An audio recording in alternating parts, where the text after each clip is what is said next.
Are we live? I think we're good. I think we're good. I'll make myself big. I'll make myself big. Yeah, I think we should be okay though. Yeah, I think we're okay.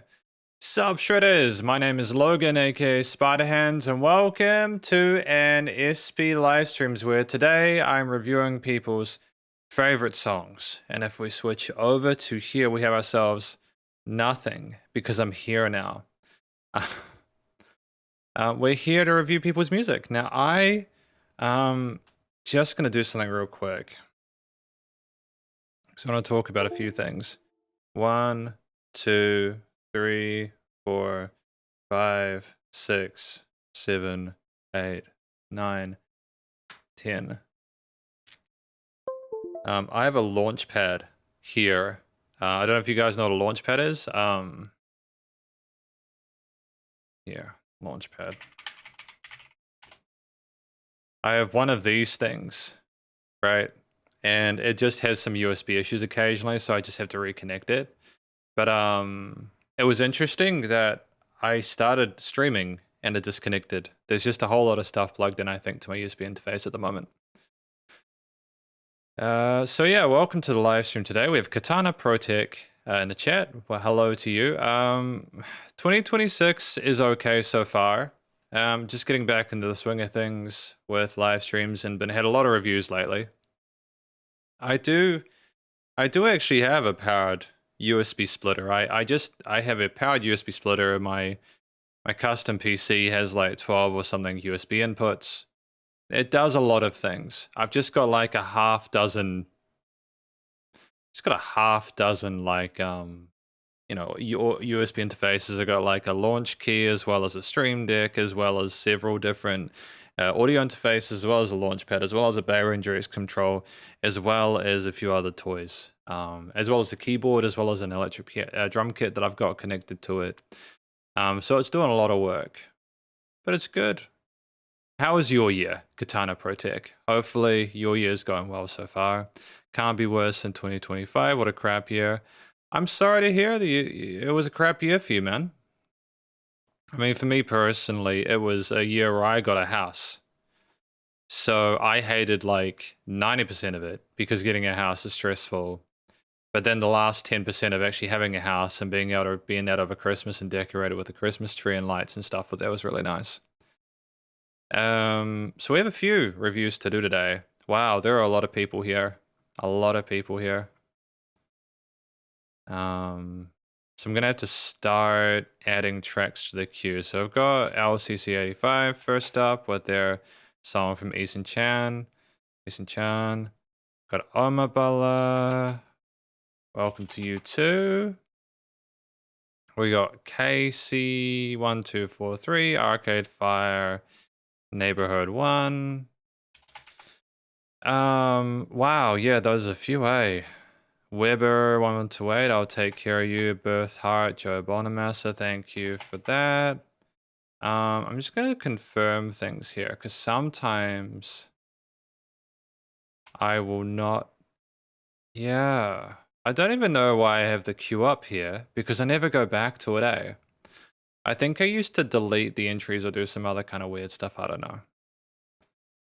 Yeah, so that's the only kind of downside, I suppose, with YouTube chat is that it doesn't do custom links. I think, to be fair, what would happen is that like people would post links not directly related to the live stream and it'd be dangerous. So I kind of get why they don't allow people to put their own sort of like links into there. I will let you guys know, because I've got low latency as opposed to ultra low latency on the live stream today. If you want to watch the live stream in 1440p, you can do so. The reason I mention that is because I have found that if I upload stuff at 1080p 60, YouTube compresses it quite a bit. And so I've been doing 1440p uploads for a while. And so yeah, just if you can do that. I'm hoping also the normal latency or the low latency will be easier for people's bandwidth than the ultra low ones, and that there won't be sort of like any issues with like any issues, you know, with watching the live stream. We are here for a firm 1.5 hours today, so we'll review as many as I can. I'm just doing this carefully so that I get everyone's tracks. So that's Blue Dinner Box. Hopefully all of you watching this are having a good time as well. Is that actually just copy that? That's cool. That's cool. And G Harry 1988 as well here with Frank Ocean. And then we've got Katana and Protector, which is, if I'm not mistaken, I do believe that that is probably going to be a an original. We got Fantasy. Nah, sorry, man. I know it sucks. Yeah, I know. I know. Yeah. I'm sorry, man. Yeah. It's just literally the order they come in. I don't mean to be a pain about it.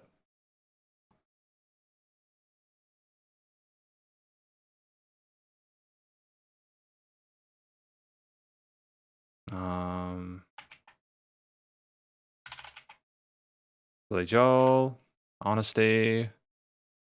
Although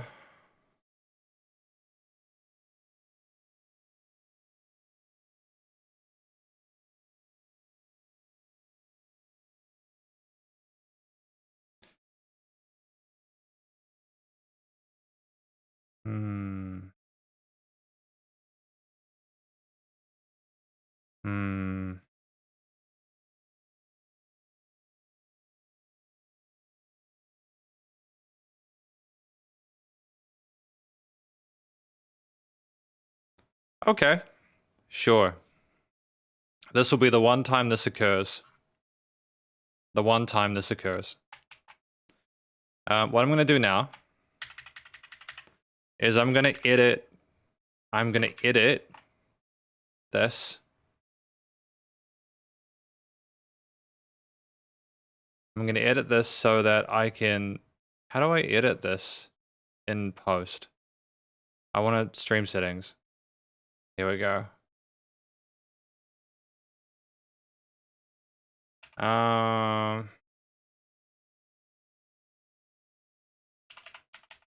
Please note.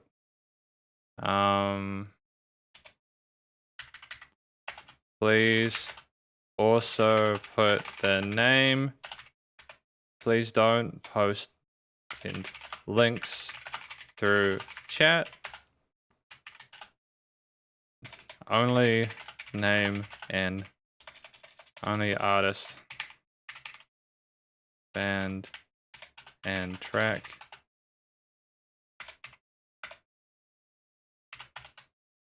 Finally,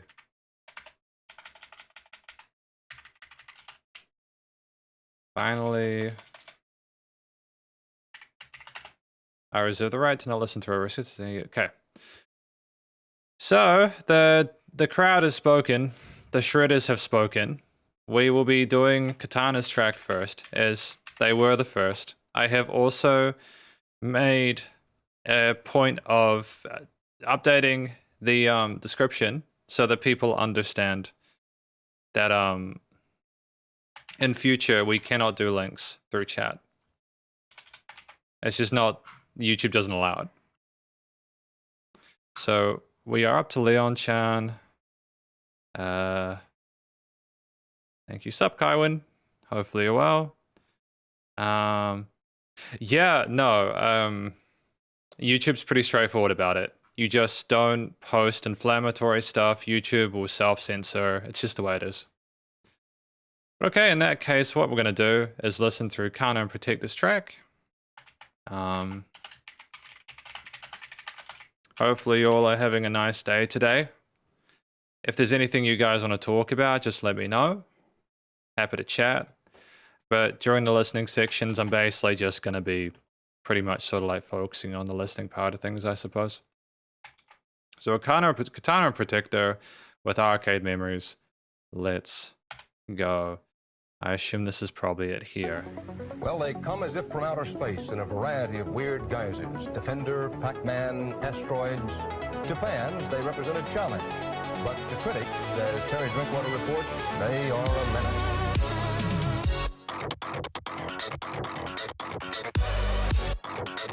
Okay. So I'm going to start there from the start. I think we've got everyone's requests now, so I'm going to get into it. Well, they come as if from outer space in a variety of weird guises. Defender, Pac-Man, asteroids. To fans, they represent a challenge. But to critics, as Terry Drinkwater reports, they are a menace.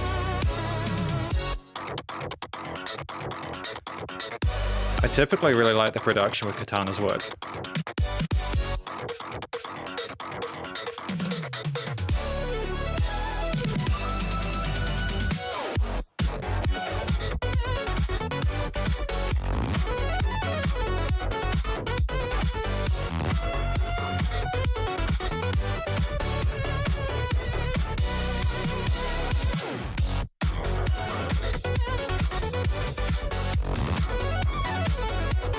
I mean, the keys are phenomenal, dude.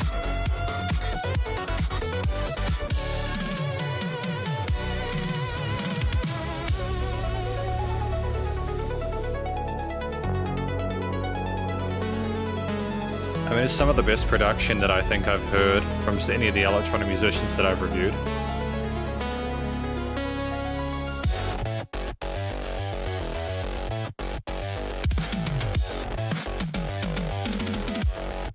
They are a menace.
There's just a lot of different colors in this one, isn't there?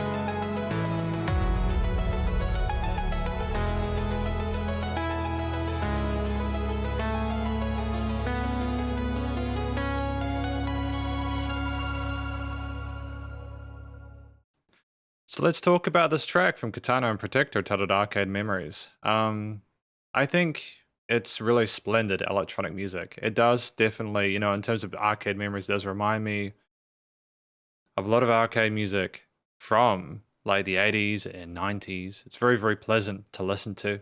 You know, it's not too over the top and it too kind of like wild, but it does kind of also include a lot of sort of like more contemporary electronic production styles, like a lot of the dubstep and electro kind of house of the 2010s and stuff, which is really neat.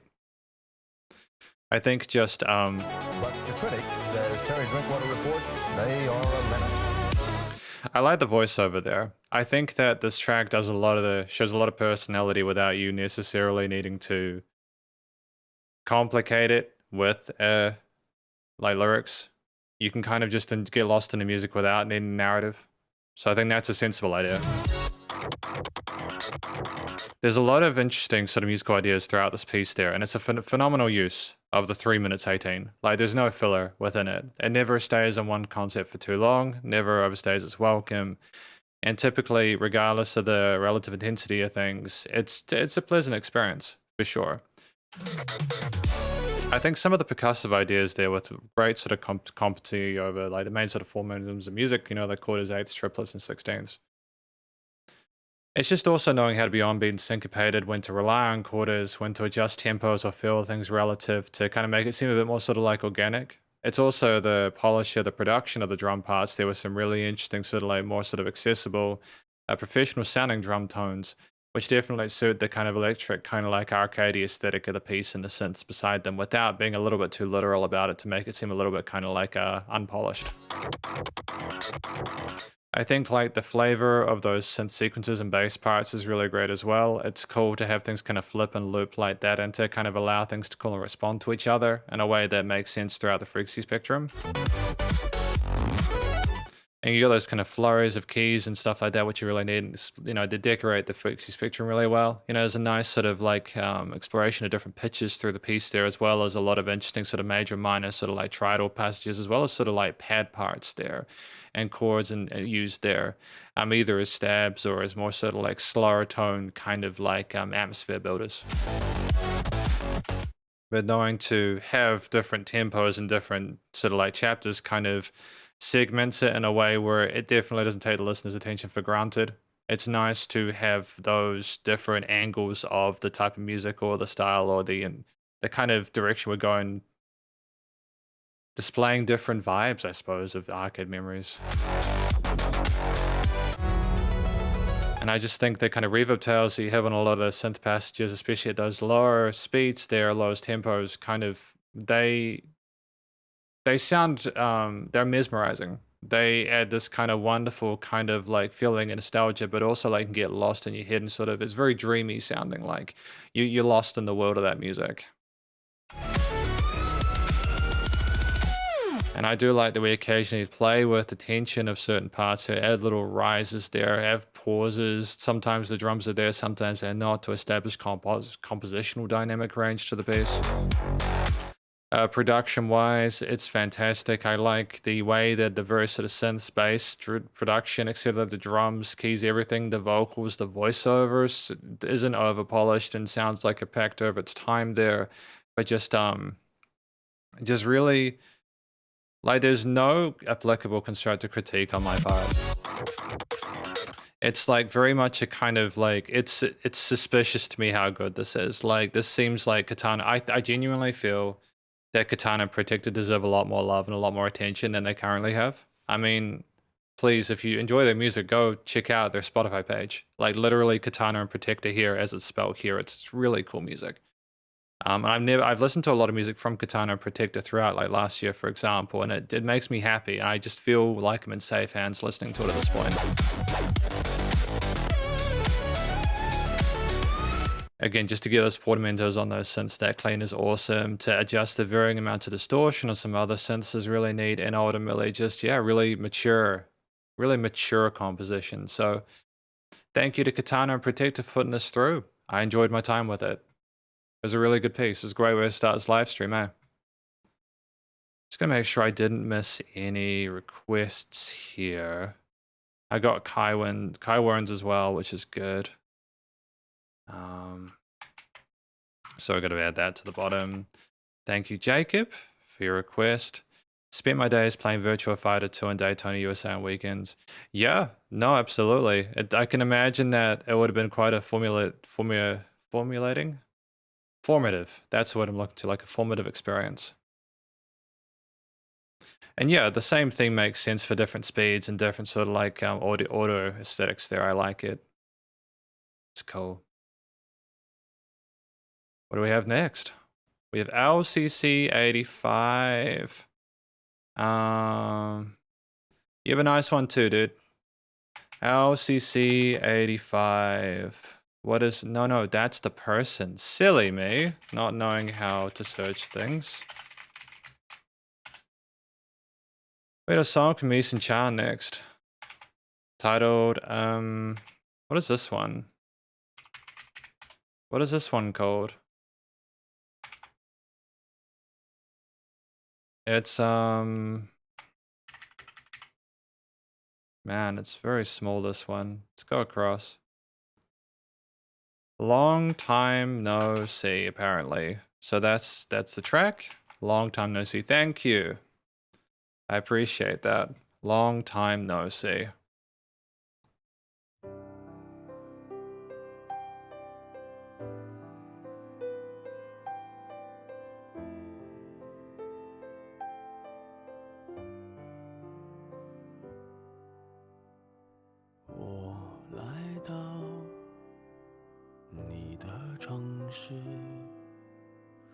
走过你来时的路，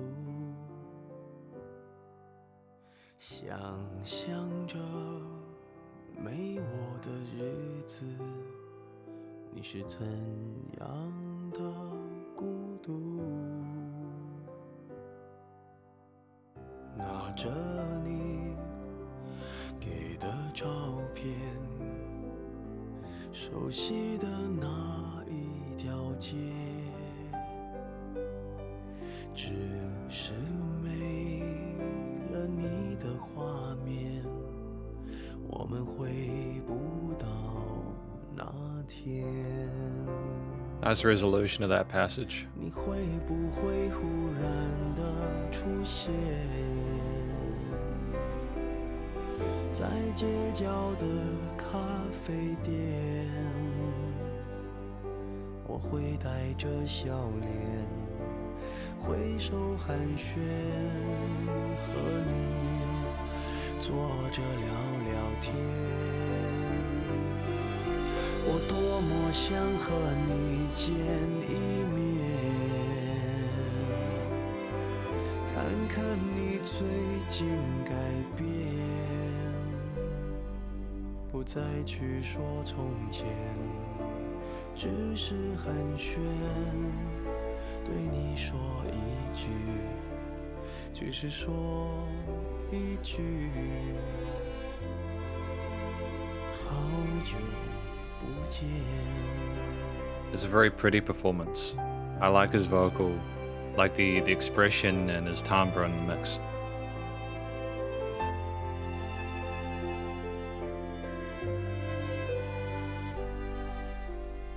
拿着你给的照片，熟悉的那一条街，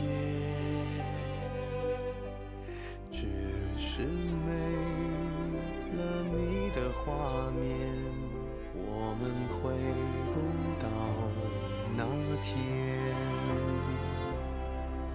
你会不会忽然的出现在街角的咖啡店？我会带着笑脸挥手寒暄，和你坐着聊聊天。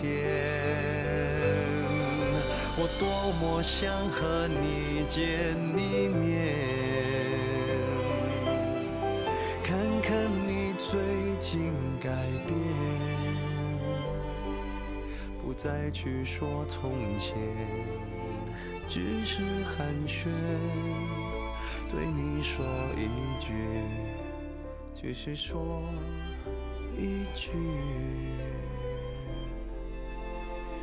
好久不见。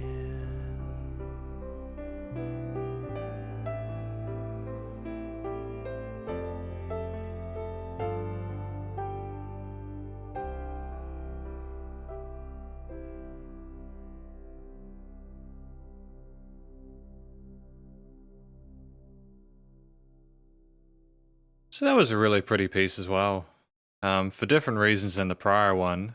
Eason-chan, long time no see, requested by Elsie. So, what do I think this track's about? I mean, I'm not necessarily sure about what it's about because I'm not familiar with the language. The way that he sung alongside the translation, it kind of makes me think that it's about someone who is kind of wistfully, they're happy to have seen someone, but it's bittersweet because they've been away for them for so long. Or long time no see. Yeah, or maybe they are imagining how they would see this person or something like that. I'm not sure. Help with understanding the finer intricacies of the track's lyrics would be helpful.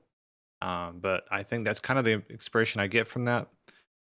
His vocal performance is solid, very comfortable in chest voice, very earnest and honest and authentic within the performance. It's a very gentle one as well. He doesn't try to sort of like be too sort of attention grabby with the style of vocals there. He just knows how to harmonize and integrate with the very surrounding instrumental elements. A lot of it, of course, being the piano. Which, with the piano being a given because of how well it works as accompanying, like sort of like perspective, it not only is really delicate in the mid range when it needs to be, as well as providing a really sort of like stable foundational bass line, but also the right hand is in the stereo field. If you're recording a piano in stereo, is on the right side of the stereo field and away from the vocals in the center. So from a recording perspective, it works really neatly as well. Talks about Jason met his ex at coffee shop in Walmart and said, "Long time no see." Jason met his ex at coffee shop in Walmart and said, "No, long time no see." Oh.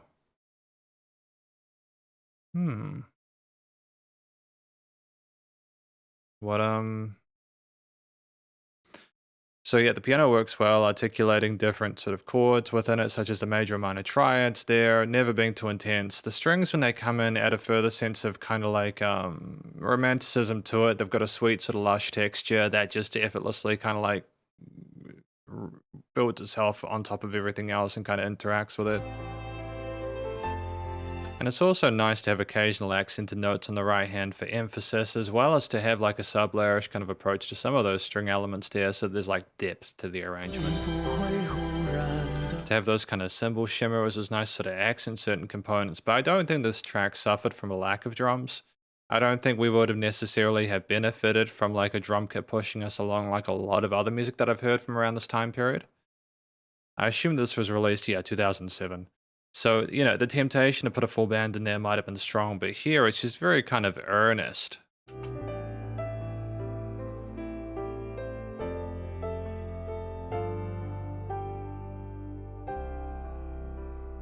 And we reinforce the triads there at the end.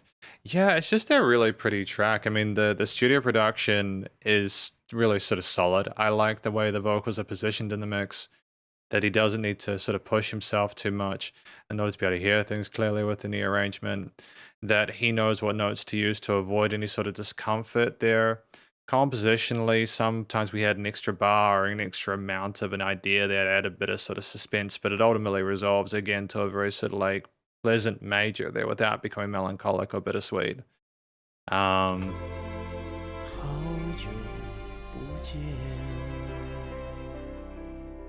But yeah, no, so we're reading here that Omabala says, "I think it's about him missing a past lover, bittersweet feelings of revisiting their memories. So his vocal performance of not belting is really appropriate." Exactly. And that's one of the things I like about Isenjan, is that he understands how to behave in a specific situation, how to act in a way where it builds the track up, and as opposed to making the song about him. Because there's a way of doing either, and it can be appropriate to take the attention away from other elements. But here I think, especially with the kind of sense of how consistent this piece is and its implementation and its approach, like it's a very sort of sweet sounding track there with a very pleasant, accessible chord progression main sort of thing behind it. And it just, it suits, it just builds, it's well connected. So very pleasant song. Thank you to LC for sending it through. I like his voice a lot. I think it's very believable. That's good. So that's track number 2 for today. And that's interesting that Jay Chow was involved in this album. I'm not surprised though, considering what I know of him. I think Jay Chow was putting his hands in a lot of a lot of different pots at this point, which is great because again, Jay Chow can write well. Nissan Chan can sing well. We got the next track from Omabala though.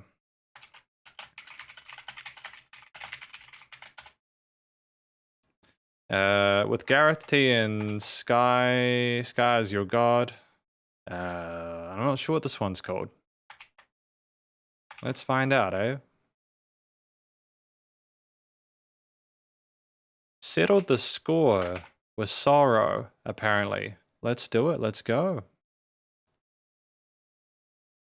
我跟悲伤结了账，让眼泪留在脸庞，把这段情安放于白玫瑰做的床。我跟思念、跟回忆、跟悲伤结了账，发现流泪和心碎不过是皮外伤。我跟悲伤结了账，名字用眼泪签上，把满是记忆归他，推了他心里的房。我跟思念、跟回忆、跟悲伤结了账，毫无遗憾与牵挂的告别这篇章。 I don't mean to pause to try and be irritating. I'm not trying to be irritating. I just want to sort of mention here the difference in production between the previous Eastern Chan track and this. We had a very similar kind of approach, I think, between the different vocal styles. But yeah, no. Sup Eli, welcome to the live stream, by the way. Hopefully you're well. Yeah, so I think we've been doing the live stream for about half an hour now, which is fine. But you're welcome to kind of hang around and chat. I should note to everyone here that I do have, I think I have Eli's annual album review to do at the end of the month. So I'll have to schedule the album review for the end of the month. But yeah, just that will be a Saturday slot. I initially did those Patreon annual album reviews on Sundays, but I've just realized that like, it's good to have Sundays off, you know, because I work 6 days a week. So we're probably going to do that album review on the last Saturday of the month, and they'll be scheduled anyways. But yeah, it's going to be good to check out that album, eh? I do like doing album reviews. They're just a good way to spend a Saturday afternoon. But yeah, I just wanted to sort of talk about the interesting sort of parallel between this track's production and the previous one. We'll continue from here.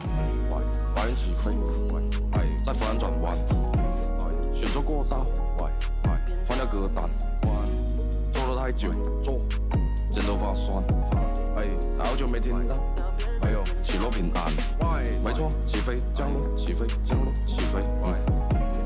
我很厌倦每天一杯几杯，几杯。我还保留你戴眼罩习惯，我把几首歌从歌单删完，你过得怎么样？其实我很想知道，但我又不能再给你去发信息，我知道你受不了，我一直和自己斗争，工作重不重要？我害怕过了这几年，赚不到。我跟悲伤结了账，让眼泪流在脸上，把这段情安放于白玫瑰做的床。我跟思念、跟回忆、跟悲伤结了账，发现流泪心碎，都会在每一次应酬的客房结了账，我跟酒精告了状，把满是记忆归他，推了他心里的房间。我跟思念、跟回忆、跟悲伤结了账，毫无遗憾与牵挂的告别这篇章。很老，我们间生活的差距，我想过太远了，太远了。我不能再让你找我了，所以我把你就拉黑了。4点钟我在包厢，我不知道你也会在。我猜你看了我演出信息，我们的生活都隔着河。很高兴能陪你找到你爱的事，很感激你已经陪了我这么久。你在我心里是也许最纯洁的，留下的东西，我想你收好了。给我的那一份，我也许不要了，不要了，因为我接受不了，我不想思念你。我接受不了，也许是不能够承受的心痛，松开我没想过松开的拥抱。祝愿你安好，希望你幸福，希望你爱。但空气变冷，爱得太深，爱成了恨。正缘分如此残忍，我们的剧本最终会完成。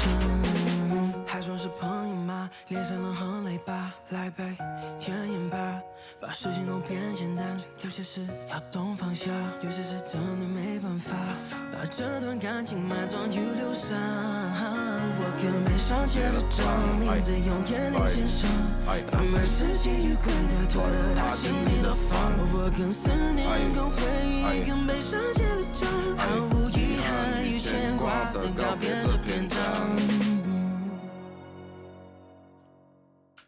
This was a kind of interesting combination of elements for me.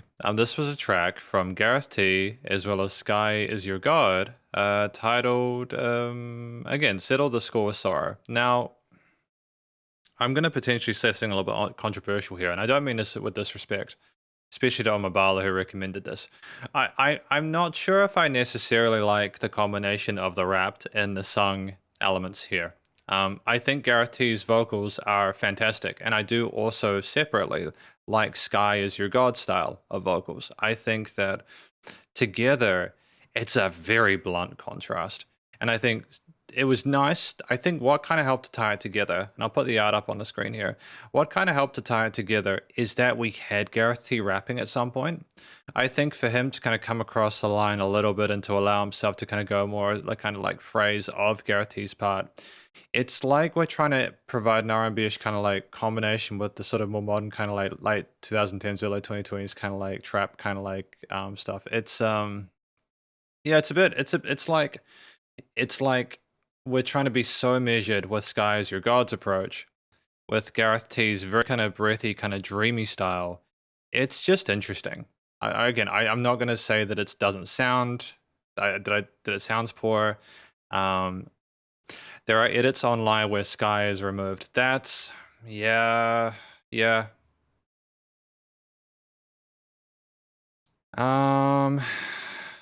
Sky is the rapper of the viral song Stacks from All Sides and Blueprint Supreme. Okay. Cool. I think this might be a slow burn. There is something that's kind of special about Sky Is Your God's like no fucks given and kind of approach to rapping though. Like he's clearly trying to play nicely with Gareth T. There was clearly an attempt at a collaboration here, such as in the end of the chorus sections where they kind of say those lines together. And I think with Sky's position in the lower end of the frequency spectrum, it harmonizes neatly with what Gareth T is doing. It's more of a kind of a grittier kind of rhythmic device. And in terms of how the contrasts kind of work together, I do think that even though it is a bit blunt with how different they are, it's still kind of fun and interesting. I think nowadays, especially with the push of AI music, just making a whole lot of very similar sounding stuff for people who want that kind of thing, there's also a portion of the literal world of music listeners who maybe want something a bit different. And so this is just that kind of different thing. I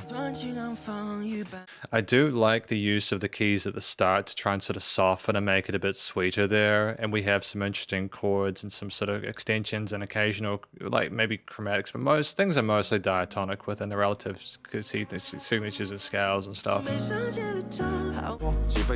To have the piano continue as well as those kind of electronic sampled kick snares and sort of cymbal patterns is smart because it makes it sound a bit more contemporary, like we're bringing it into the 2020s, I suppose. And we have these kind of beautiful kind of jazzy keys there, which because Sky Is Your God isn't singing at all, do you have so much room for color because of it, you know? I think the use of the kind of claps though as fill patterns is great. We're not just relying on the sort of core groove of the drum kit or the main beat. We got sort of transitory devices occurring.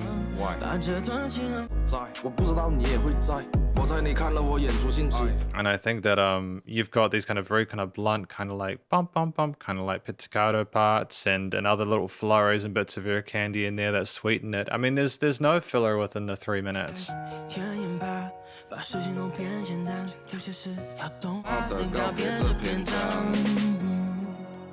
And it's a very interesting ending there where like we have the strings kind of lead us out, they grow and then it's just done. It's very surreal. I think they definitely did put the song out knowing how people would react to it. And I think that that's a beautiful thing. Yeah, I think people should be taking more risks with their music in order to stand out and survive within the industry. I applaud Gareth T and Sky Is Your God for doing something different. There's nothing to be afraid of. You know, it's not like it's going to hurt anyone. And also, it's just two big musicians who, again, they come together. It's kind of like Taylor Swift and the girl who made Espresso. They did a collaboration at some point, I think. Well, they went on our concerts together. Sabrina Carpenter, that's her name. Yeah, neat song. Production's tight. Great polish to the studio recording, mixing and mastering there. You know, easy to hear the vocals with the keys and the strings and all the other components within the track. No issues with that at all, you know. And I like how the strings or the keys sometimes, just as a final note, they go kind of low there and they really accent the kind of depth of it. We've got the bells as well for like something terrible that's about to occur there. And so we settled the score with sorrow there. It does kind of sound like the funeral bells are ringing and they're kind of mourning the loss of something. Either way, really interesting tune there. Yeah. Really cool. Really cool. So that was settled the score Sorrow there. You know, aside from the kind of unexpected nature of it and the twist in the tale, I do feel it's otherwise a really, really interesting sort of like concept. Leonard Cohen and Eminem would be interesting too. Yeah. Yeah, they would be. I also, at some point for my own album review, I would like to review the Lulu album, the one with Lou Reed as well as Metallica, as part of a live stream. I would like to do that. I would like some emotional support because I really like Metallica, but I don't like Lou Reed. I can't stand listening to him. So I think you guys are going to need me to. I'm going to humble it. Well, actually, no, I'll do it regardless. If you guys want to watch me suffer through that, we'll see how it goes. Yeah, that was cool, man. So what do we got next? Casey1243 with Arcade Fire Neighborhood 1. Let's do it. Oh.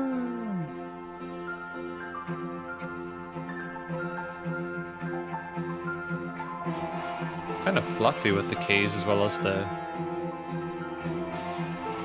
guitars and the wonky tonks.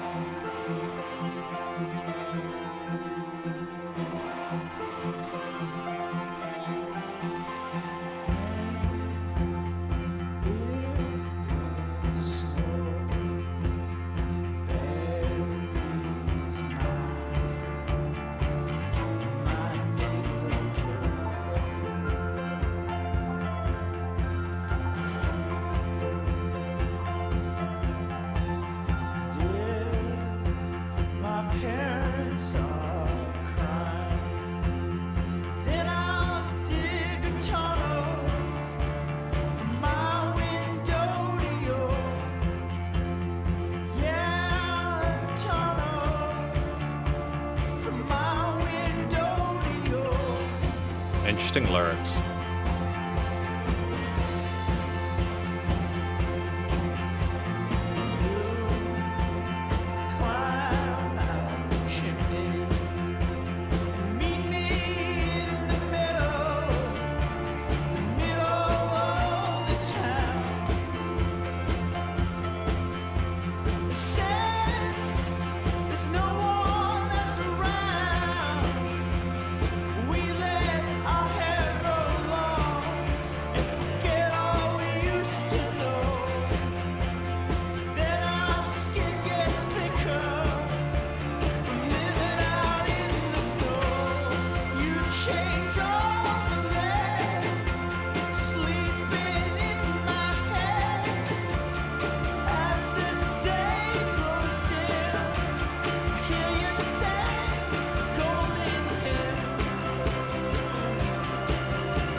Interesting bit of vocal distortion there. I wonder if that was deliberate or they pushed the gain on it.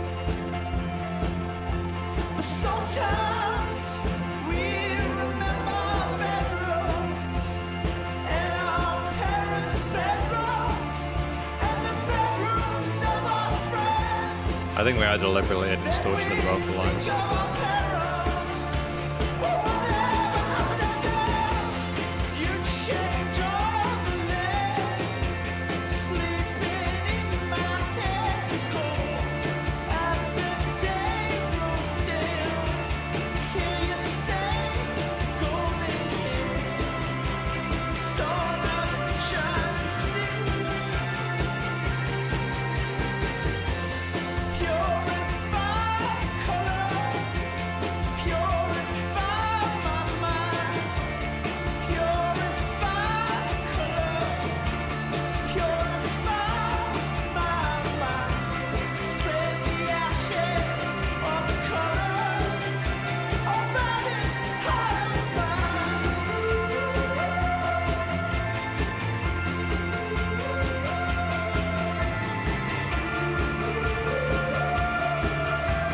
the twinkle of the keys are nice.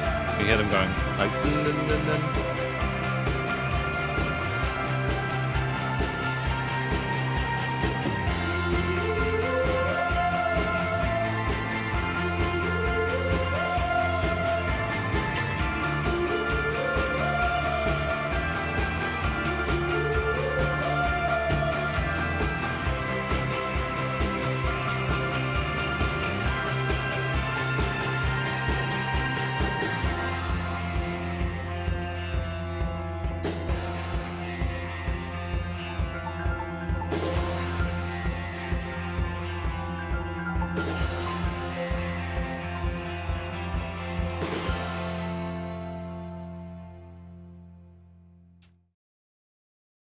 So that was Neighborhood 1, Tunnels by Arcade Fire.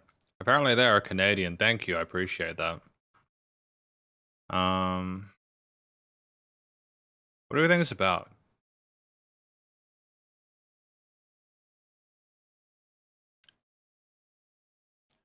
I'm gonna just go with it literally talking about, you know, the snow burying the neighborhood, getting sort of growing our hair out, becoming a bit more sort of savage, getting used to the elements. And then, you know, we get stuck and we kind of lose ourselves in the tunnels and places we've tunneled to. And then we eventually kind of like, purify the colors, purify my mind, purify the colors, purify my mind, and spread the ashes of the colors over this heart of mine. Is the snow like the troubles that we're dealing with? And we're just trying to find safe harbor with these people and get through the kind of cold, and we're trying to sort of like toughen up, but also trying to be sort of like happy with each other. That's the kind of way I think about it. We kind of lose track of what we used to have, and kind of had to start from scratch after that kind of situation occurs. With that in mind, and probably misconstruing it quite a lot, Funeral, with the album, off the album Funeral by Arcade Fire. I think the vocals potentially have either been inspired or have inspired bands after them. I like that, the way that they call out, and there's a vulnerability there, a fragility there, but also a power behind it. The distortion makes it almost seem like a signal that's crackling. And there are some parts where more sort of like conversational, but other parts where they just seem like they are snowed under, just kind of just having a rough time with it. And I think that considering the subject matter, that kind of makes sense. You got those do do do do do. Is more of a device of making it sound sort of catchy and sort of singing along with the maybe the kind of the situation you're in, as opposed to being too much of a literal kind of like storytelling device. It's just nice to have the vocalist not only be able to tell a story, but also add to the music behind it.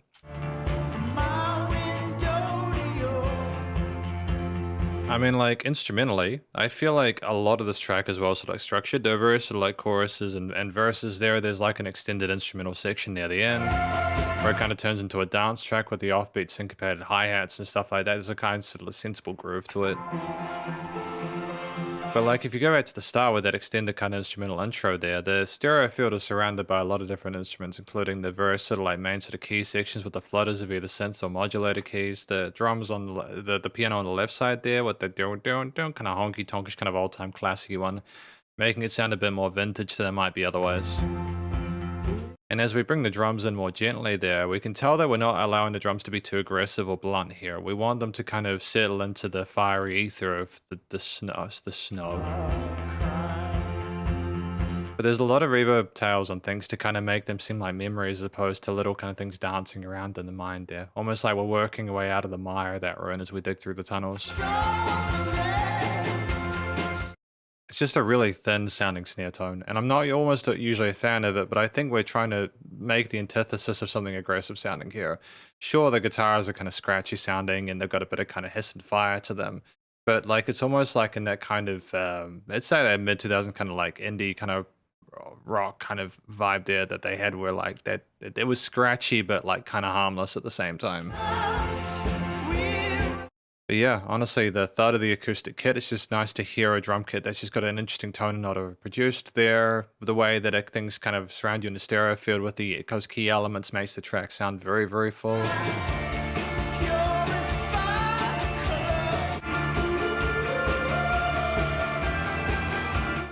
And there's lots of pretty sort of major and minor chords and progressions and extra sort of like leads and sub layers that like play at multiple notes at the same time, or like kind of tremolo or trill between them. And it's great. It's just a very pleasant piece here. I immediately get the feeling that this is one of those tracks where more you'd need the entire album to kind of get context for the first part. But it seems like this album's got a lot of love from a lot of people, especially, you know, Wake Up and Rebellion with like 9-figure plays.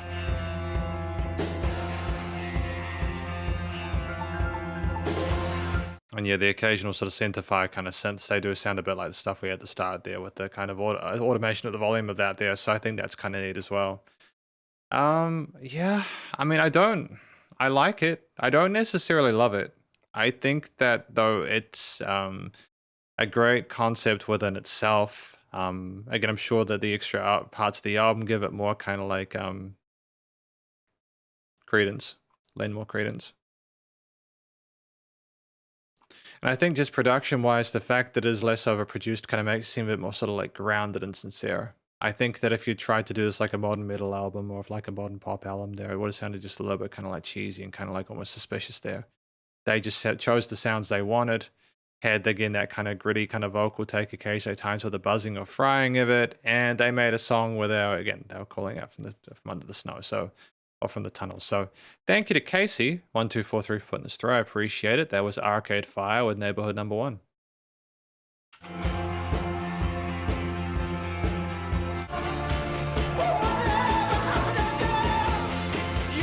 Yeah, sometimes I always also feel like I need to say more about songs, but then sometimes I also don't have a lot more to say. That's something I need to work on. However, the next track we have is from Weber. I think this is RC if I'm not mistaken. So I know you guys, I don't know if you guys can see this. See how it says Weber1128? So when in my chat, it doesn't show your like usernames, it shows you at something or other. So if you're wondering why I'm calling you Weber1128, that's why. Basically, it's because YouTube is being dumb. Yeah. But yay, we've got Beth Hart and Joe Bonamassa. I'll take care of you. Let's do it. Yeah, we're making good time today, aren't we? Hey, it's good times, good vibes.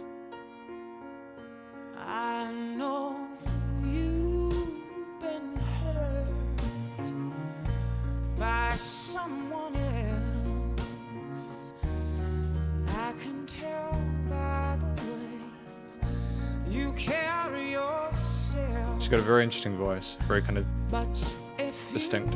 Let me, here's what I'll do.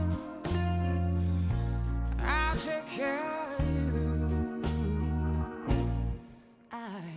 I've loved and lost the same as you. So you see, I know just what you've been through. And if you let me, here's what I'll do. Oh, I just got to take care of you.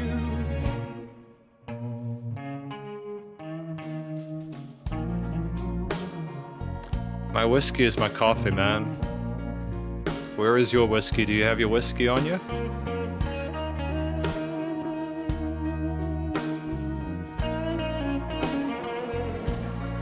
I feel you though, it's that kind of music.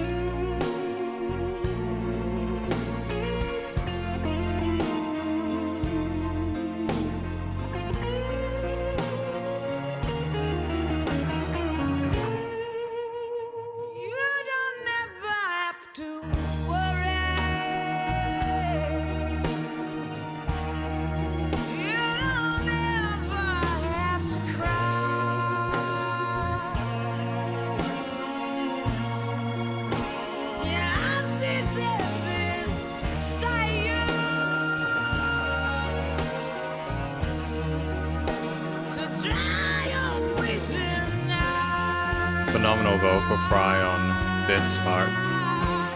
So, darling, tell me that you'll be true. 'Cause there's no doubt in my mind I know what I want to do, and just as sure, 1 and 1 is 2. Oh, I got to take care of you. I just got to take care of you. Take care of you.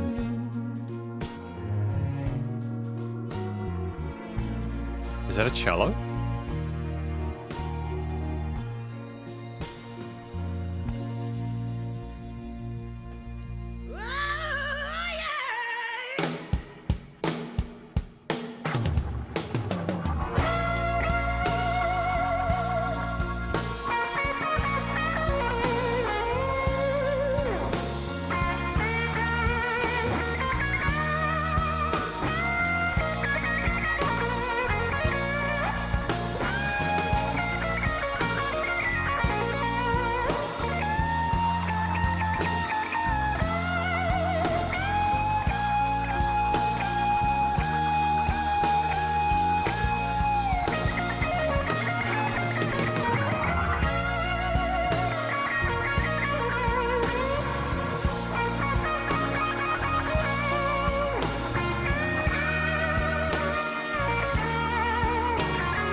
Great build there.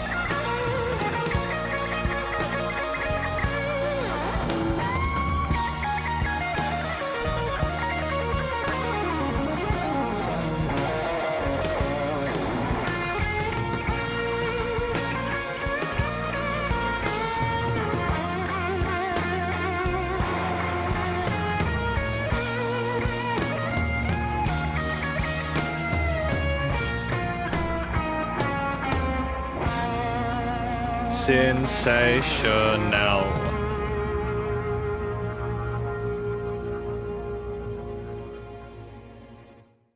Phenomenal, dude.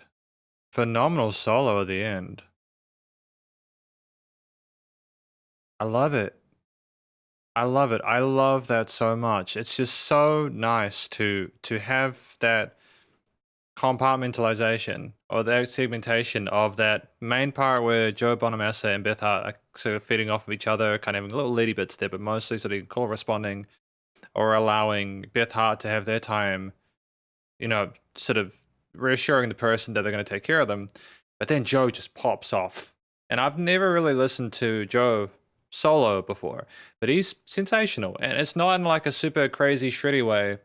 It's more like it's just very suited for the genre.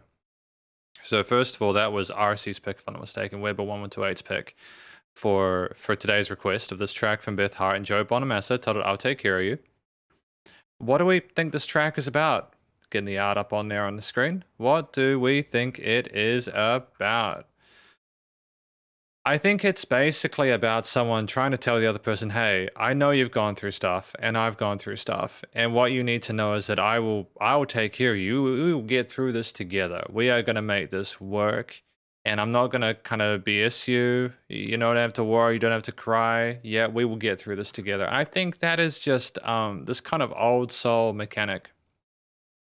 We not only have quite a talented, proficient guitarist, but Beth Hart's vocals are exemplary. Such a range of expression there. Incredibly comfortable in their hidden chest voice. They go from these more kind of like low end kind of like runs, like these scale runs. Her voice is a lead guitar. Like the way she so adeptly navigates those difficult scale runs. The vibrato at the lower volume there, just wonderful technique. The belts, the fry there that we have, etc. The tension there, the crescendos, the way that she feeds off what's happening. Beth feeds off Jonah Bonamassa stuff. And then again, you have those subtle solo sections, but what I like is that Joe doesn't go too heavy first off. He's aware that if he takes his time, is a bit more sort of slow. It kind of sounds like an adequate alternate lead to what Beth is doing. And it lets the listener know, hey, if you trust me that I'm going to be just as good as what Beth's doing, it's worth listening to this song till the end. And like, you know, I think But if you have so many different instruments within this 5-minute track.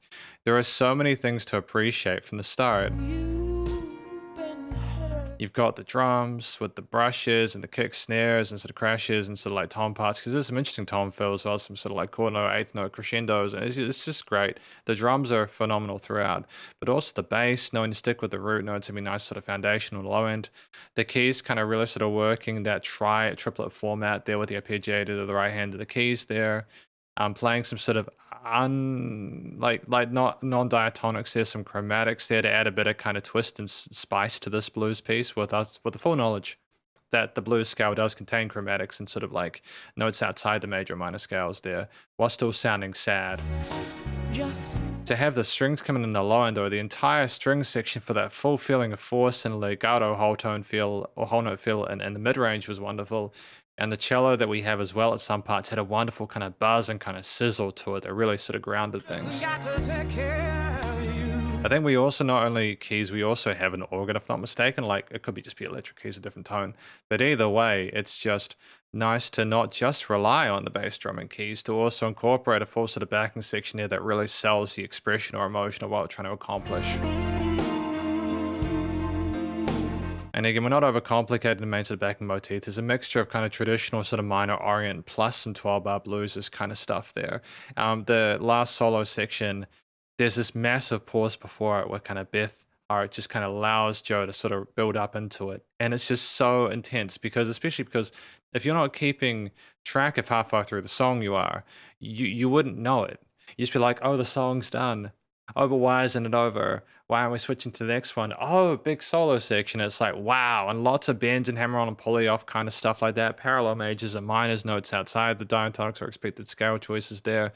In fact, I think, to be fair, just going back to the organ, I know there's organ because I heard glissando on it going up to the notes around the start of it there. But just for the band to know not to overstep and allow Joe to build up with them into that second half of that solo section was really cool.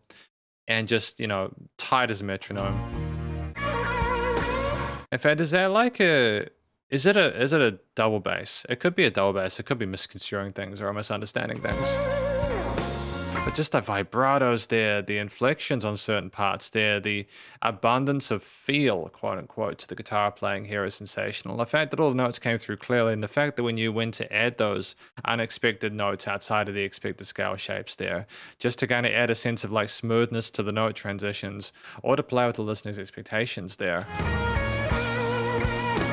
And again, like, it's just great to have that punch to the drums as well from a production perspective. You could hear all the individual drum, guitar, bass, key, organs, strings, everything. Sup, Rum Shaker 96.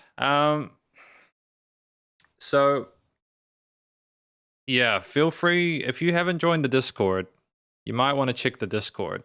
Because the Discord usually, I'll do you a deal. Okay, guys, I'm going to do you a deal. I will try to get the live streams at least. I'll try and get the live stream done scheduled before the weekend. Okay, so on Discord, just because I'm not sure my weekend's going to be like. But if you go to join the Discord, and I'll try and get the schedules on there from now on. Okay. Because I want people to know if there's going to be a live stream so that they don't miss out if they want to have tracks checked out, okay? Especially because now that, again, we're in the house now, I know more so what my schedule is going to be like from now on. It'll be more consistent, I hope. So yeah. So I'm good though. How are you? You all right? We're just talking about Joe Bonamassa and Beth Hart's track I'll Take Care of You. Studio production is fantastic. Really, really good. Really, really good. You know, you can hear the vocals clearly, everything else. Not overproduced there. They can just play their instruments. Nice tight performance captured within a well sort of like sourced room. You can hear all the people playing their instruments together. Life's good. Honestly, nice loud bit of pump in there. But again, not sharp or sort of like aggressive. Just exactly suits the mood there. And ultimately just love it. So thank you to Weber1128, or I think it's RC, I'm not mistaken. I'm sorry if I've been calling it, it's not the case. Again, YouTube doesn't show me what the usernames are down here, which is kind of what it is. But thank you for that. We've got, did I add this to the playlist? So just a friendly reminder that if you are not aware, we are adding tracks back to this. So if you want to check out songs, you go to the fan request playlist. It has all, if not most, of the songs that were reviewed. There's like 700 songs here. Okay, so you can see all those. There's like over 2 days worth of music here, so there will be something you haven't heard before, and most, if not all of it, is really cool. Really cool. We've got a track from Shuncheon now, if I'm not mistaken. You're welcome, Weber. You're welcome. It's all good. Happy to help. Happy to listen to your music, especially when I enjoy it. Got time for a few more, I think. Yeah, we got Celeste with Strange. This one. I thought it was gonna be the video game music for a moment. You know, Celeste, the video game. Yeah, this is Shuncheon with Celeste with Strange. I'll go back to the start. I tried for you, trying to see through all smoke, and it wouldn't move. What could I do? I touch your head to pour your thoughts into my hand, but now I can't. Say, isn't it strange? I'm not gonna pause again. I'm not upset or anything like that. I just want to talk about this really quickly. So they have pushed those vocals. They have compressed those vocals a lot. That to capture the breathiness of it, they've got ASMR going on, levels of compression to those vocals. So if you're wondering why it's very smoky, absolute part of it is due to the production style of it. Isn't it strange? I am still me, you are still you, in the same place. Isn't it strange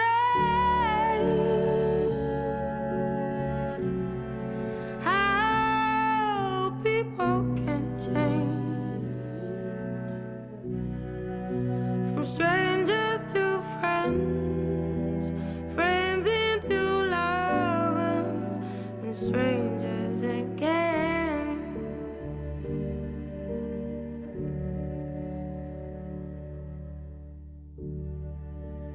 Back to this room, back to our room. Why did we lose?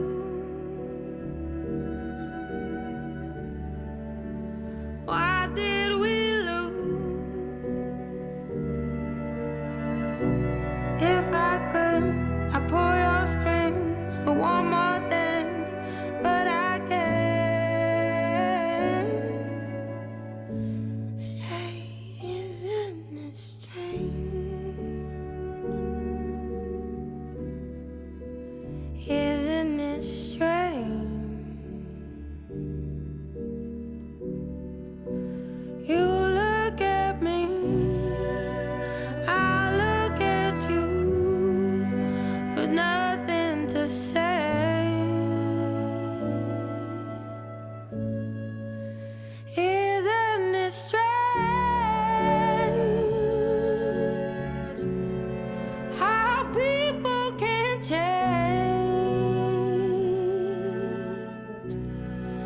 from strangers to friends, friends into lovers, and strangers again.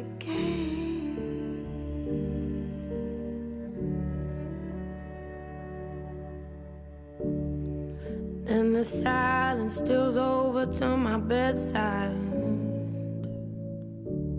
and it whispers who I am. That violent disclosure turns my insides, stops me when I try to stand. Isn't it strange how people can change from strangers to friends, friends into lovers, and strangers again.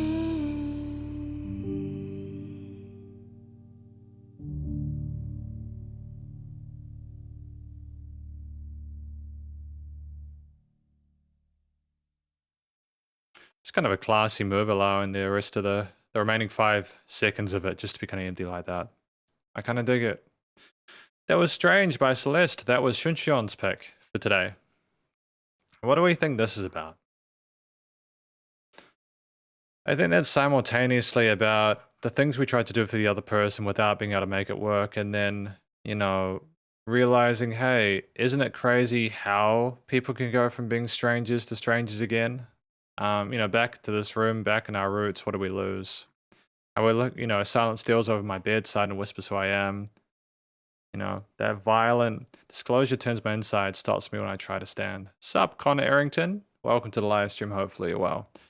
So I think that this track is about someone kind of coping with the loss of someone else and wondering how you can go through that journey with them in the first place. These vocals are pushed. They are pushed with compressors. They are recording in a very quiet room. Like this is studio grade for sure. Like this is a very professional recording. To be able to bring the level of those vocals up to that point, to be able to record like that, requires you to go to a professional studio. So they clearly know what they're doing. I'm gonna level with you, Connor. We may not have time for that, but we can maybe do it next time. Because I might have a live stream next week. I'll schedule it on the Discord if I do. But yeah, we've only got time for probably a few more tracks today, unfortunately. We have been quicker today though. We have gotten through a few more, I think, than last time. I think last time we got through like 6 or something like that. So this time we got through like 8 or 9, which is nice. Which is good. But yeah, thanks for coming along anyways. I appreciate it. It was good to talk to people and meet new people. Yeah, so the vocals are really elegant and eloquent, and I do like the tone of them and the way they've been produced. It's just very different, I think, it parks the production style. Overdone with the vocal? Potentially, yeah, but I think there's also underdone in the sense that there is like vocal distortion. Like they've pushed the gain too far. The vocals kind of peak a little bit in the mic, and that's okay. They're maybe going for that old school kind of recording in the 1940s kind of aesthetic with the tone of it. Which is it's kind of unpleasant to listen to, but like you don't notice it too much the first time, and it's maybe sort of to communicate the pain they're going through. You know, that kind of scratchiness is to communicate the pain they're going through and the fact that suffering isn't really a pretty thing. I think that boom, boom, boom, that consistent kind of pattern with the piano is very peaceful sounding. It's kind of like we're pondering things and sort of wondering how we lost what we did.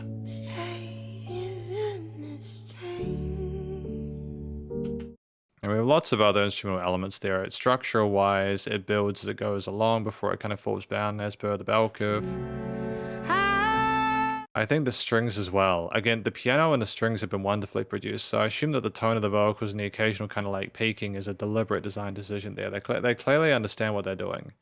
I like how the strings kind of remind me of a lot of music from the early 20th century, the 1930s, 40s, and 50s there. She's going for that kind of experience there, I feel like. That kind of old school vintage kind of aesthetic. But the strings are very sort of supportive and sort of wistful of the keys as we kind of mourn. We have like flutes and other parts to it, but we don't have drums, do we? No, we don't. I didn't think we had drums there. And the reason I say I don't mind that too much is because I feel like this is more like we're in a place where we're not pushing forward, if that makes sense. I think a lot of the time in tracks, if you start getting drums involved, they start feeling like you're going somewhere or moving towards something. But we're just in that same place with these feelings rotating in our head. With nothing to finish from straight. But I think as the main accompaniments going between the low and high points within the string section there, the keys, you know, adjusting this sort of strategy for bass lines and progressions will go along to establish a bit more sort of compositional diversity within the piece. It's a song which isn't trying to be too heavy or down or sad. A lot of that, again, I think that mood is meant to be sort of communicated by the actual vocal performance itself and the expression associated with that. From strangers to friends. Yeah, honestly, it's very quiet and intimate. So yeah, the vocalist is one to express regardless, very comfortable in the head and chest voice, and the kind of sounds there are like it's like a nighttime conversation. I think that's the way to think about it, is this is someone talking to someone at night, and it's just been gain boosted. The studio production, recording, mixing, and mastering is solid, again, when we consider that the way the vocals are produced are deliberate, and the kind of peaking is a deliberate decision. With the strings and the piano, because there's actually, ironically, a phenomenal amount of dynamic range in this piece, you know, the difference between the quiet and loud notes. And I think that's testament to their capacity as a performer, but also the understanding that if you push everything within the mix, it kind of makes everything just as loud, and then the vocals aren't as contrasted to the keys or the strings.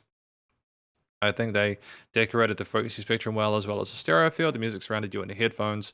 Again, the fact that you could not hear any sort of like room noise or anything like that with those really sort of boosted quiet takes on the vocals suggests to me that they were clearly people who owned the studio or doing the work were very, very knowledgeable. And it's nice now with that pumping, so the bus compression limiting was handled. Very curious, unique sort of experience with this one. With nothing to say. I can't tell if there's a bass in there. I want to say there's also a bass in there, but I just didn't hear it on the first time, and I think that I think the keys are a lot of the kind of bass range of the color in that is anyways. So ultimately, thank you to Shuncheon for sending this track through from an act named Celeste, titled Strange. I just want to kind of make sure I've added that to the playlist. Great. Awesome. I think some people you're either going to like or dislike the vocals in this one. I think that's the way to kind of approach it, that kind of methodology there. But what do we have from Blue Dinner Box today? This is probably going to be our second to last track for today. Yeah, we did get through more songs today, so, you know, we are getting better at this. This track is titled Cut to the Feeling by Carly Rae Jepsen. Let us continue. And lyrics. I had a dream, or was it real? We crossed the line and it was on. We crossed the line, it was on this time.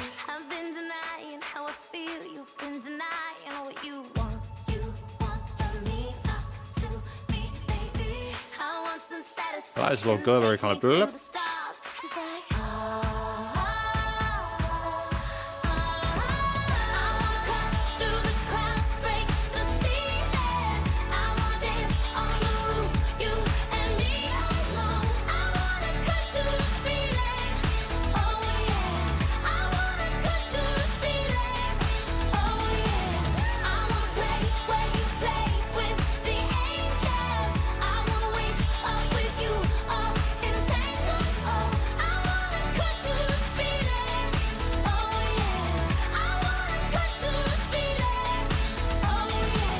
It's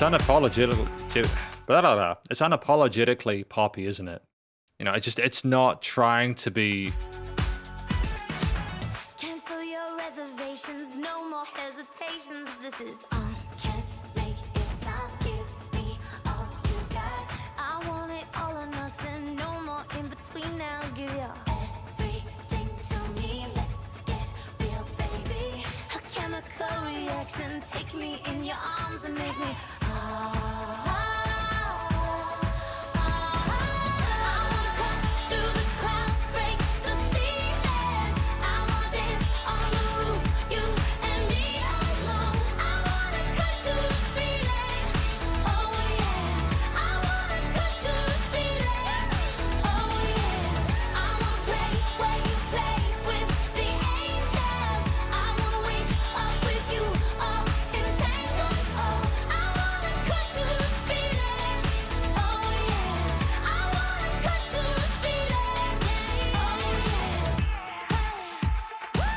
I kind of found myself getting lost in that, actually. It's just really nice.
I feel like they could have potentially put another thing on top of this to kind of further build it up, but that's okay.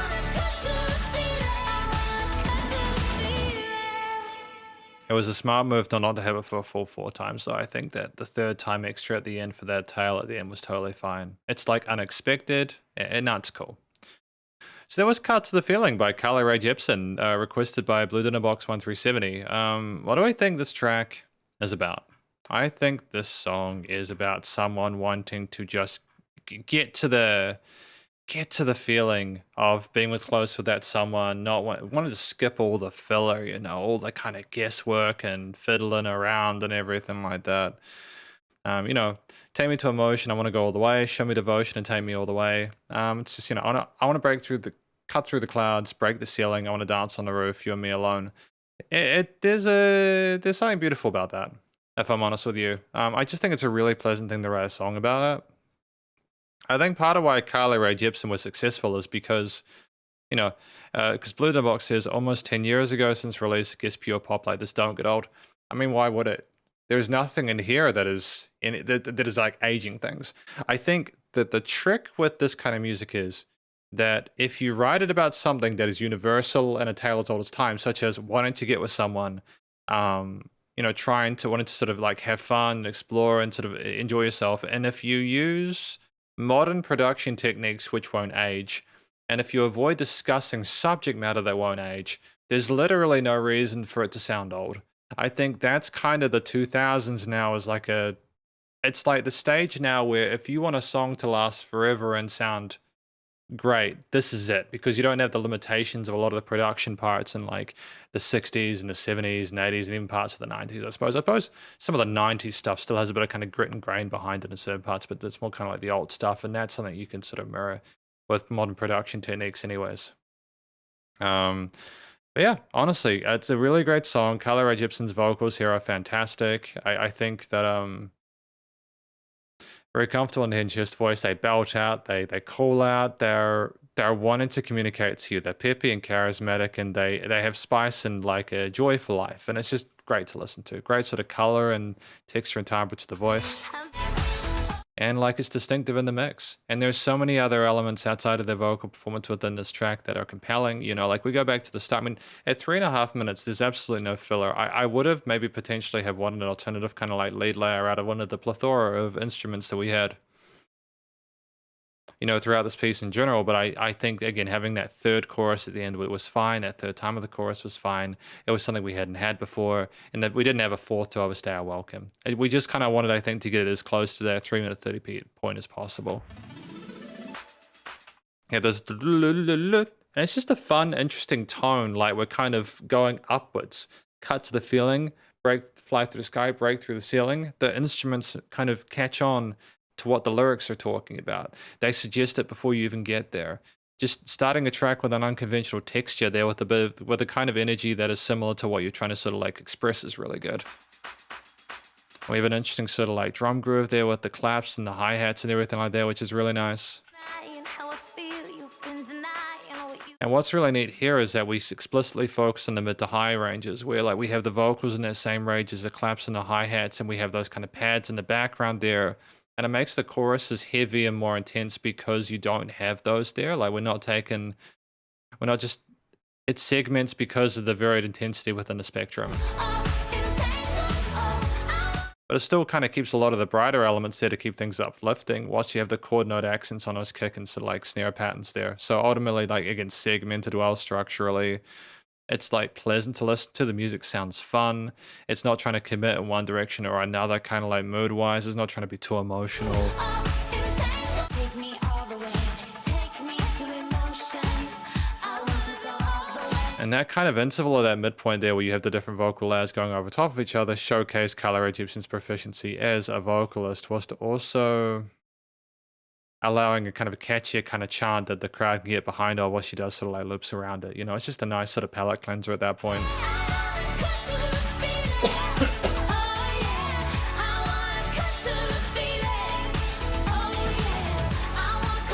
And you have those little kind of like crashes there, which are more like kind of explosions of like noise as opposed to like distinct kind of crashes there. It's just it's like you're splashing into the water. The music is just like taking a swim in a really kind of pretty pool, you know. Thematically, with a mixture of quarters, eighths, and sixteenths there, a major, it's major oriented like in a major key there, which is uplifting considering the subject matter makes a lot of sense there. We have some minor sort of like triads occasionally, but they're more sort of like switch things up in a way where you don't expect what you're getting into. Then the double tracking and the chorus parts give a lot of life and sort of make it sound more vivacious. And I think generally the studio production, recording, mixing, and mastering is sensational. You know, great sort of polish to it. The vocals come sound clearly in the mix, as well as like keys there, sort of identifying and sort of pushing those triads and sort of like fifths forward. We also have this kind of kind of like syncopated sort of accenting to the basses, which are really nice there. And that'll teach me. That'll teach me for not having water before I live stream. So I've been trying to figure out if I have coffee or if I have water during live streams, and I think I need to have water.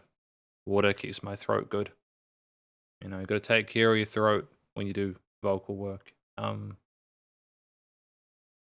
What was I saying? Yeah, I was talking about the kind of basses that had the offbeat accents and stuff. What they don't interfere with the chord note kicks that are on beat. And when you have like an eighth note pattern, 1 and 2 and on the hi-hats, it fills the numbers and ands up. So just you've got 3 different rhythmic devices performing different functions, but together they sound huge. It's just very sort of like clever production and sort of like songwriting. And to have the reinforcement of the riser there with the sequencer building ourselves back up, then existing elements introduced earlier, kind of reinforcing the end of the track there, connecting them. It's just very clever. Nice and loud with pumping, side chaining, bus compression, limiting is handled. Just a really awesome piece. I understand. I'm starting to get more of an appreciation for why Carly Rae Jepsen is so good. I just made the mistake of only listening to like that one big song that she had and not listening to any more of them. And I kind of am sad about that a little bit, but also it's why, you know, I appreciate you guys showing me more stuff. It's good.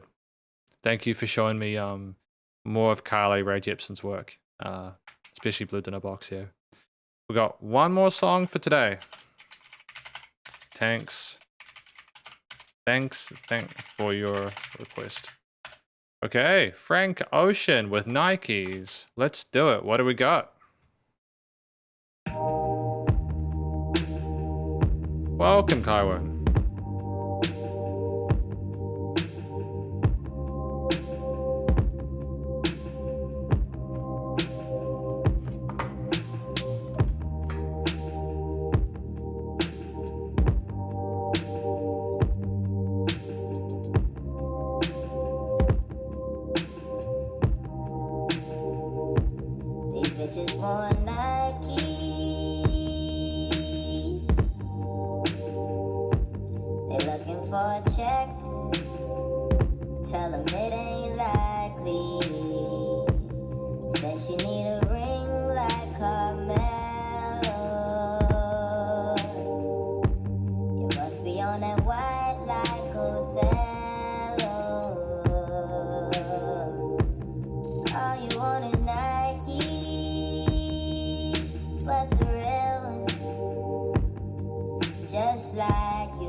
What do you guys think of the vocal style?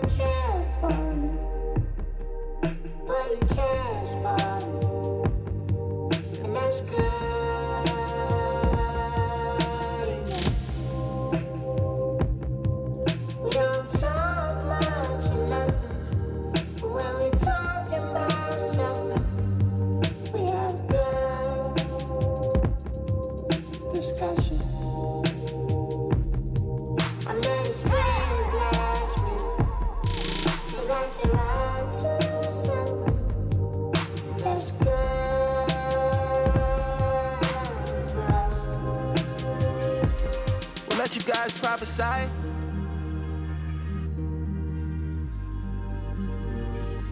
We'll let you guys prophesy. We gon' see the future first. We'll let you guys prophesy. We gon' see the future first. Living so the last night feels like a past life. Speaking of the don't know what got into people. Devil be possessing homies. Demons try to body jump. Why you think I'm in this bitch wearing a fucking yarmulke? Acid on me like the rain. Weed crumbles in the glitter. Rain, glitter. We laid out on this wet floor. Away turf, no astro. Mesmerized how the strobes glow. Look at all the people feet dance. I know that your nigga came with you, but he ain't with you. The only human in this humid in these ball mains. I mean my balls sticking to my jeans. We breathing pheromones, amber rose. Sipping pink gold lemonades. Feel it? I may be younger, but I look after you. We're not in love, but I make love to you. When you're not here, I'll save some for you. I'm not him, but I mean something to you. Really cool vocal harmonies there. I mean something. I mean something to you. You gotta roll me, he'll hear what we do. It's only awkward if you're fucking it too.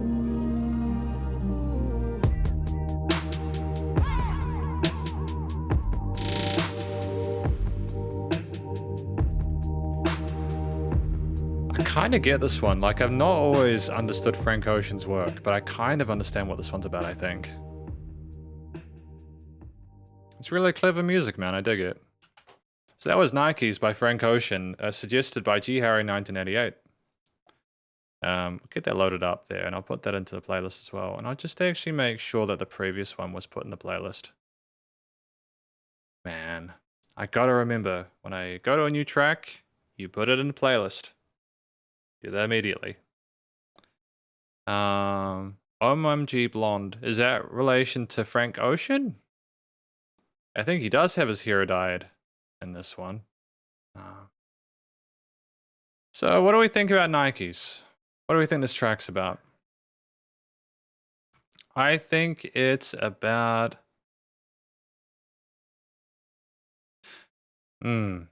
You kind of, do you mean that, like, you don't think he's trying to sort of say too much? It's more about you got to kind of either figure it out or just kind of accept that you don't know things?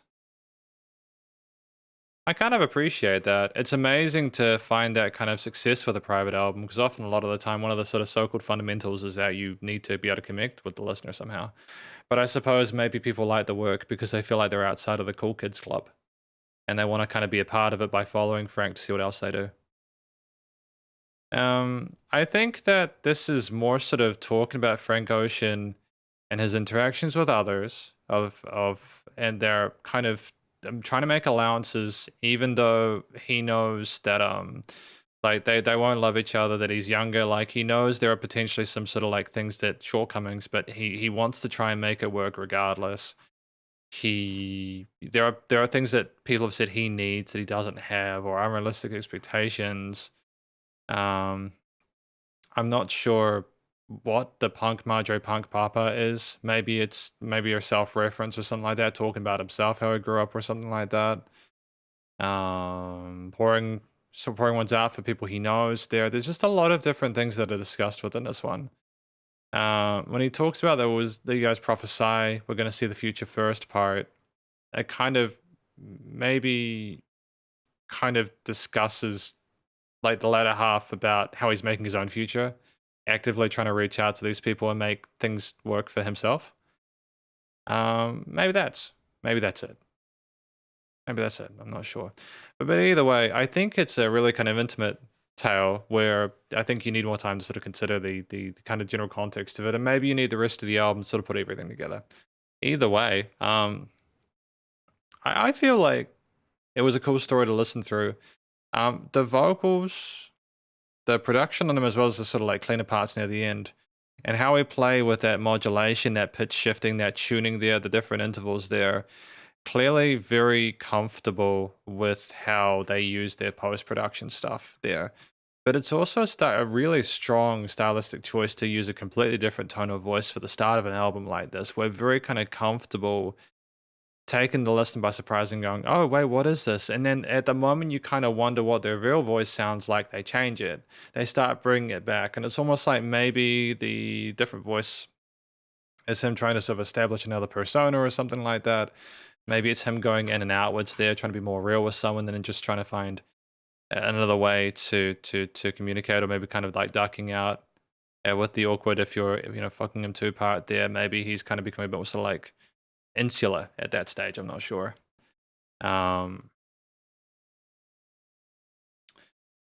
So what do we want to talk about here past that? So the vocal production is tight. I like the way he raps and phrases his lines and sort of like lyrics there. He's very comfortable with putting the words forward clearly, and he's very sort of like proficient on the microphone. The track itself outside of that at 5 minutes is a longer piece there, but I feel it justifies its subject matter through how mysterious the story is, combined with a lot of the instrumental elements that are outside of it. If we go right to the start and talk about a few of the main components, you have the drums, which are peppered throughout the piece there, and they're sharp. And you have this kind of like staticky, kind of like stumbly kind of approach to like the kicks with like the kind of da-dun, kind of those kind of like kicks there, which kind of sound a bit kind of raucous, that are all blunt at the very least there. The cymbals sounding kind of clashy. Yeah, we're a little bit sharp there, but I kind of push on those. The claps sounding a bit more kind of edgy as well, and kind of brittle. And you've got that kind of portamento on that bass in the low end there that kind of sounds dreamy, but it's also a constant presence kind of weighing the listener down. And you've got this kind of like background kind of pad there that's oscillating in the ether there that kind of works in a different melody to what the vocalist is singing, almost like we're trying to find ourselves and we're in separate places within the same cloud. I think there's also some interesting sort of like repeaters or delay tails and some of those kick or snare hits with which adds sort of a faux 16-note rhythm to it without him needing to emphasize that too much on the drum kit. And like there's occasional kind of stabs and big sort of 808s there, whom there, and bass sub drops there for a bit of oomph and when we need to kind of segment. But the track is so tightly produced as well that it's not super kind of dominant or overwhelming when that occurs. The only human in is human in these bar man. But they would like we revisit that theme and don't completely sort of separate ourselves from it. At any stage, if I remember correctly, like we keep a similar tempo and feel and pace as we walk through the concept, and we're literally at some points just taking away the intensity of the percussion, the kind of harshness as almost hits there, to have more of a mid-range kind of conversation there with the strings playing a bit more sort of like romantic sounding, exploring the extensions within the chord progressions more directly at that point. And you've got like the music surrounding you in the headphones there, very kind of like lush sounding as well. I appreciate why people enjoy Frank Ocean's production. And it's very kind of like unexpected when we do kind of have those harmonized vocals with the "You Got a Roommate, We'll Hear What We Do" part there.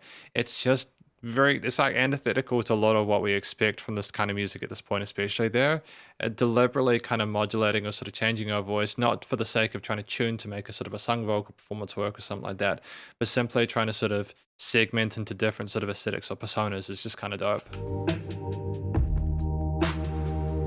To allow the track to kind of finish at that 5 minute 14 mark, to like fade out like that was a smart move there. It establishes that that chapter is done. And with that variation of vocal modulation, with the journey we've gone through with all those different topics, it kind of makes us wonder whether we are what we're going to hear next, I suppose.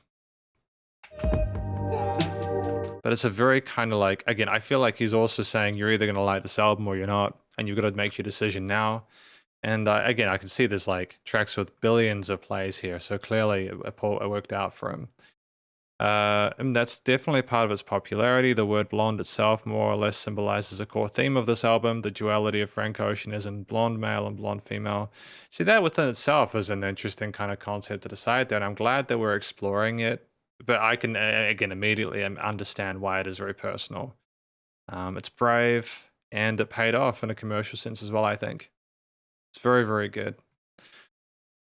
Thematically, I think we are trying to establish maybe a sense of melancholy or like kind of equilibrium there. We're not really sure how to approach it. We're not trying to overcommit emotionally with the core progressive bass lines, especially those extensions there. We're trying to sort of articulate that we're working through these things and trying to reach out, but we're not sure how to. Studio production wise, you know, the recording, mixing, and mastering is great. I like the way that the vocals are heard in the mix, regardless of whether they are modulated or not, or they're sort of clean parts. I'm thankful we had the clean parts to hear what Frank sounded like within his first track of this album. The again, the strings, the kind of pads, the bass, the drums, etc. Everything else is nicely sort of tuned within the piece there. There's no weird resonant frequencies in the frequency spectrum. If there are any sort of like, this is like kind of tough, rougher textures there, they're deliberate, but like ultimately it's still very sort of smooth sounding. And I do think I've missed parts of bits of Vera Candy. But it's just the stereo field. They do explore the range of the music and how wide it is in the stereo field as well, from like an automation and panning perspective as well. So that's also very cool that they're deliberately going, hey, you know, we could have it 100% wide, but what about 150? Yeah, we know our DAW is very, very well. There's dynamic range to this, automation of the volume at the end, and it's nice and loud with that pumping to the bus compression and limiting his handler. But ultimately, yeah, just I still don't necessarily connect to Frank's music, but I do appreciate the musicality of it. I understand why people love it. So thank you to G Harry 1988 for sending this track through from Frank Ocean, titled Nikes. But yeah, I would imagine that could be the case. Thank you for the additional context. I really appreciate it, though. It's good to know. It's good to know these things. But just to confirm, as it's now conclusion time, we have listened through tracks from Katana and Protector, as well as LC, Amabala, Casey, Weber, Shunxion, the Dinner Box, as well as G Harry 1988. We listened through more tracks today than we did last time, which is good. It's always good. Small bits of progress, as well as doing, like, I think, reasonably proper music reviews. Take these headphones off. Thank you to all of you for coming along to this live stream. It was great to chat to people and catch up. It's been good to listen through these tracks today. I've had a good time. I don't know what your favorite track was. For me personally, it might have been the Beth Hart and Joe Bonamassa one with I Will Take Care of You. Very, very good song. Very, very good song. What else do I want to say before we finish off for today? We'll probably have one of these. Don't know if we're having one next weekend. It really depends. You'll know. Again, if you want to have the live stream schedule, go to the Discord, which is here, and you'll be able to check that out.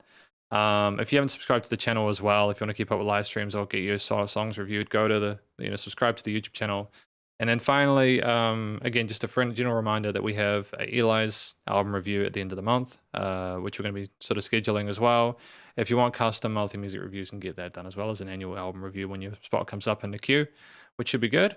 But hopefully you guys have enjoyed this live stream. Please do go show the musicians involved some love via the various social medias and the Spotify page, I suppose. And stay cool and stay safe. Have a fantastic weekend. And I will see you when I see you. Good times, good vibes. Stay cool, Shredders. Spiderhands out. 3, 2, 1.